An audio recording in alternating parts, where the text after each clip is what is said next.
Hi there. Thank you very much for playing The Beginner's Guide. My name is Davey Reedon. I wrote the Stanley Parable, and while that game tells a pretty absurd story, today I'm going to tell you about a series of events that happened between 2008 and 2011. We're going to look at the games made by a friend of mine named Coda.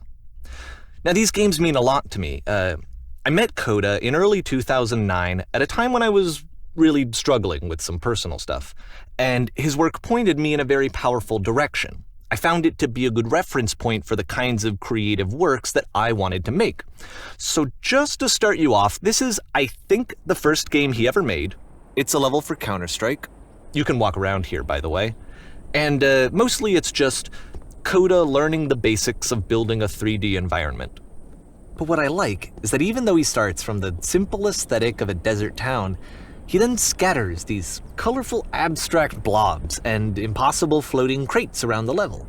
And of course, it destroys the illusion that this actually is a desert town, and instead this level becomes a kind of calling card from its creator. It's like a reminder that this video game was constructed by a real person. And it kind of makes you wonder, what was going through his head as he was building this? This is what I like about all of Coda's games. I mean, not that they're all fascinating as games, but that they are all going to give us access to their creator. I want us to see past the games themselves. I want to get to know who this human being really is. And that's exactly what we're going to do here. So, it's 2008, Coda starts making these games, and he never releases any of them. He doesn't put them onto the internet, he just makes them and then immediately abandons them, and they sit on his computer forever. And I think he really understood this image of himself as a recluse. At one point, he jokingly renamed his computer's recycling bin to Important Games Folder. So, this was just how he worked. He tended to crank them out one after the other without even really pausing to try to understand what he had just made, until suddenly one day, he just stopped. In 2011, that was it. He made his last game, and then he hasn't made another one since. And that's why I've taken this opportunity to gather all of his work together, is because I find his games powerful and interesting, and I'd like this collection to reach him, to maybe encourage him to start creating again. And if the people like you who play this also happen to find his work interesting, then I'm sure it'll just send that much stronger of a message of encouragement to Coda. So thanks for joining me on this. If you have a particular interpretation that I haven't mentioned here, or if you just need to get in touch, you can email me at daveywreden@gmail.com. Okay, that's about it for introduction. Let's take a look at Coda's first proper game. As each game is loading, I'll show you the date that it was completed. This first one was made in November 2008.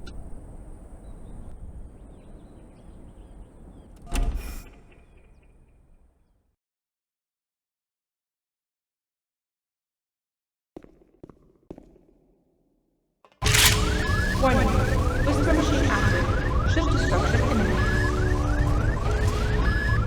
This game is called Escape from Whisper, and it's one of the more generic games you'll see from Coda.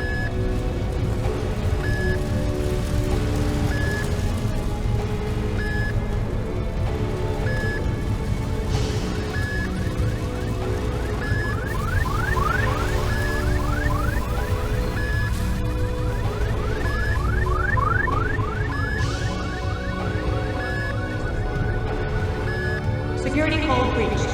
Hostile alien life form inbound. It kinda looks like this game was abandoned mid-development. For instance, you have this gun, which you'd think would indicate that there are supposed to be monsters or enemies somewhere, but then clearly there are no enemies anywhere. You can't even reload the gun when you run out of bullets. But ultimately we don't really know. Maybe Coda thought that actually it was complete the way that it is. And I think that we should talk about his games for what they are, rather than for what they're not. Enemy force neutralized. Begin ship evacuation.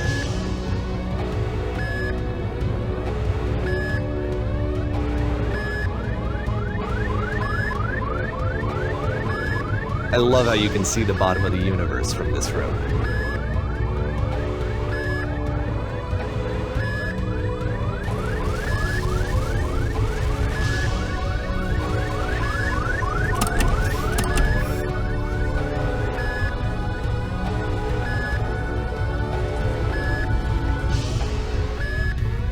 apparently this space station has a labyrinth on it.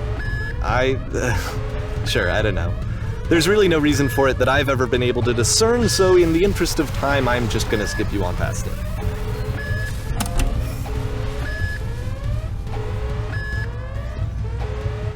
Okay, this is the part that's interesting. The game has this narrative about the whisper machine and how it has to be turned off, and then you get to the engine room. Hey, you there, in the engine room.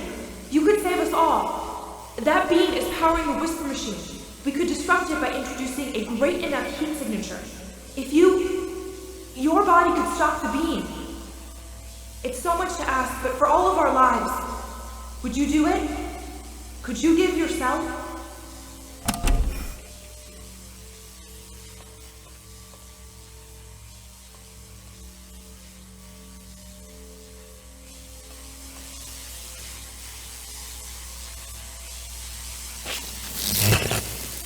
Let me pause here for a second. What you just experienced, stepping into the beam and then dying, is probably what Coda had initially intended when he was developing this level. But when he first compiles and plays it, something goes wrong. There's a bug somewhere, and this is what happens instead.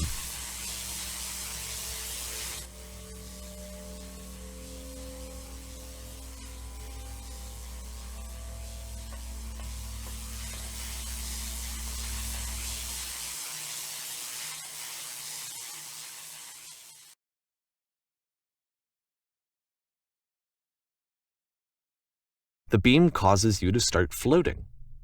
And this is an important moment for him. Because yes, this is technically a glitch, but Coda identifies something human about it, like how small it makes you feel in the face of this larger chaotic system.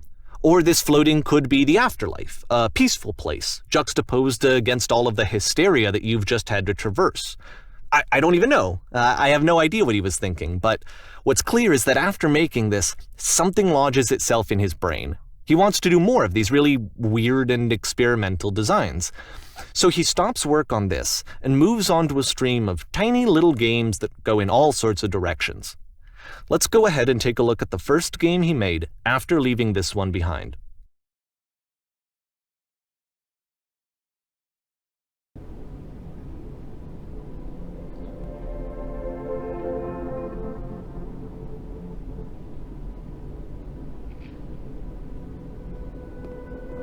Yep, in this game you can only walk backwards.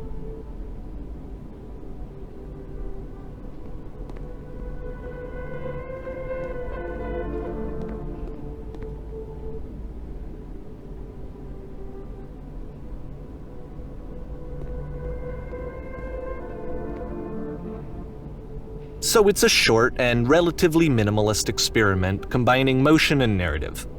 It is less advanced than the previous game, but actually it seems to be more focused, more complete. Coda's trying to give it a unique voice rather than simply basing it on a pre-existing trope.